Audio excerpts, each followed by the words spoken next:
Hi guys, welcome back to yet another episode of the PS2 Collector, episode 26, may I add, just to let you know. So as you know, this week was the 25th anniversary of the release of the PlayStation 2. This was released on March 4th of 2000 in Tokyo, Japan. And what else can I say? I think that this is the greatest console of all time. The amount of great games that came out for this legendary console can't be overstated enough.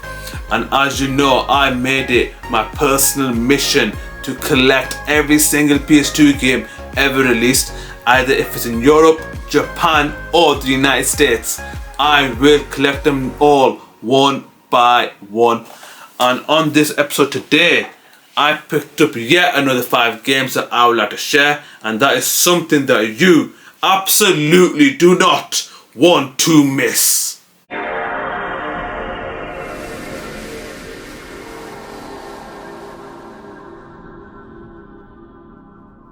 guys, so let's start off with the first game of this video. Game number 211, and it's a late release for the PS2, and that is FIFA 08. So this game was released in 2007. It was released on multiple console platforms such as the Xbox 360, the PlayStation 3, the PlayStation 2, the PlayStation Portable, and finally the Nintendo DS. Which version did the best sales wise? Surprisingly, when I found out, it is the PS2 version. Isn't that amazing? Because you gotta understand, at the time people were moving on to the next generation, which were the PS3 and the Xbox 360. The only thing that I can think of was, since FIFA 8 was an early PS3 release, and at the time the PS3 was stupidly expensive. Not a lot of people had the PS3, so they had to, buy FIFA 8 on the PS2, and I think that's the reason why EA released millions of copies of this game on the PS2. Is it the best version? I disagree. It has to be the Xbox 360 and the PS3 version, because EA spent the entire resources on them two versions. The PS2 version, for me personally, how does it play? It's a carbon copy of FIFA 06 and FIFA 07, but with updated transfers and updated kits. There's nothing that sets them apart. They all look the same. There's no innovation whatsoever. But if you are curious what the PS2 version of FIFA 8 would look like, give this game a go. For me personally, if you got FIFA 7, don't buy it, just play FIFA 8 on the PS3, which it was meant to be played on. But yeah, that's game number 216, FIFA 08, a very late release. Right guys, on to the next game, game number 212, and that is the Mummy animated series for the PS2.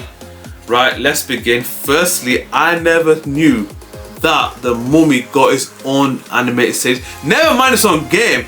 I never knew that it got its own animated series, because when you think about the Mummy, you think about Brendan Fraser and those amazing movies that he made. And yeah, the animated series, the game, how does it play? For me personally, I've never played this game. According to Wikipedia, this game was also released on the Game Boy Advance, and for me, when I look at the reviews of the gameplay online, it looks quite good, it looks quite fun, but as you know, it looks quite dated in certain areas. But if you do enjoy games like Tomb Raider and games like Uncharted, but at a low quality resolution and very cartoony, this is a cartoony Uncharted, and that's my opinion, but that's my first perception when I see this game on its gameplay. But yeah, if you do enjoy games like those, give it a go. And that's the beauty of the PS2, because you never know what you find, and you find random games like this that many people have never heard of. Remarkable, absolutely remarkable.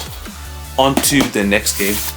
Alright guys, on to the next game, game number 213, and that is the Tasmanian Tiger.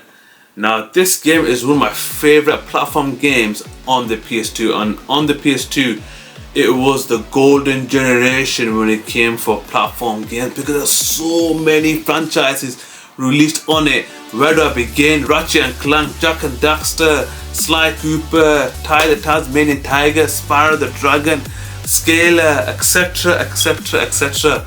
But where does Ty the Tasmanian Tiger rank among them? For me, the graphics look crisp. I love the graphics, I love the levels. I like collecting the Thunder Eggs, I like collecting each boomerang. The only negative about this game, it seemed rushed. The boss fight was a huge letdown. That boss fight is very, very disappointing because I thought I was going to fight a massive robot. I don't spoil it, but it's just underwhelming. That's all I'm going to say. I don't do any spoilers. The boss fight is hugely underwhelming, and other boss fights are quite easy. It's just an easy game and it seemed rushed, and it looked amazing. That's the only thing. It looked amazing. I enjoyed playing this game, and no, I enjoyed it so much. In fact, hang on, I enjoyed it so much that I got 20 years later the Nintendo Switch re-released HD remastered version of Ty the Tasmanian Tiger. That's how much I liked this game. And if you are going to play this game, if you've got the Switch or the PS4, buy them versions because they have up to scale graphics. But if you're authentic like me, get the PS2 version because this is one of the best games, best platform games you can get on the PS2. And guys, trust me, you won't be disappointed unless you fight the boss. Then you can have a go at me. If you disagree, put in the comments below because I would like to hear your guys' opinions about the boss fight as well as your thoughts about this game. Game number 213, Ty the Tasmanian Tiger.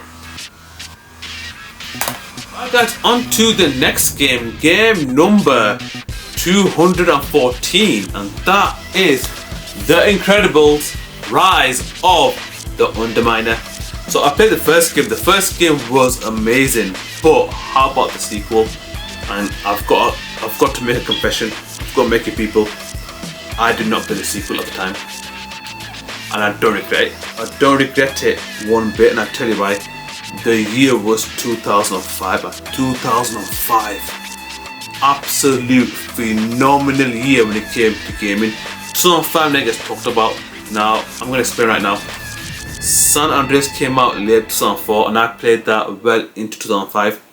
Tekken 5, one of the greatest fighting games of all time, was released in March. Soul Calibur 3 came out, Burnout Revenge came out, Urban Reign came out, Beatdown Fists of Vengeance came out. So many great games came out, and on top of all that, just when you thought it can't get any better, the Xbox 360 came out as well. What a year 2005 was, and this game for me got overlooked. Now back to the topic. I played this game the other day, and I've got to say, whilst playing through the first couple of levels, I can see that they improved the graphics, they made it a bit more polished. I've got to make a confession, I think that the first game was better. I think the reason why that might be because it might be nostalgic, it's just that I might prefer the first game and it's taken me 20 years to play the sequel. But that's my opinion. If you disagree with that, leave in the comments below. Does this game get any better? Is it better than the first game? Which I think it's not. Leave in the comments below. But I heard that this game has co-op. Now, since 2005, no one's going to play Incredibles with co-op with me right now because nowadays online and things like that. But if you do have children, give it a go. You can have fun with this game because you know this game is mainly aimed at children. So if you get your kids, play a co-op, there's fun to be had regardless. And that, my friends, is game number 214, The Incredibles Rise of the Underminer. Alright guys, on to the final game on this video, and I'm going to say something right now. This game is only available in Europe. You can't get this game in Japan, and you can't get this game in the United States. And that is Peter Pan, The Legend of Neverland. This game's awesome. This game is really, really good because I put it the other day. It absolutely reminds me of Crash Bandicoot because they use a 2D, 3D element within this game. The game's graphics and frame rates run very smoothly. A really fun use of the IP.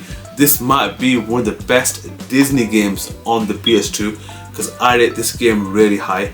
The only reason why this game is not well known is because of its European exclusivity, because if it got released in the United States it would have been much well known. But since this game was released, let's see, in 2002, I heard there's a reissue in 2005, but I did not get that version. I got the 2002 version.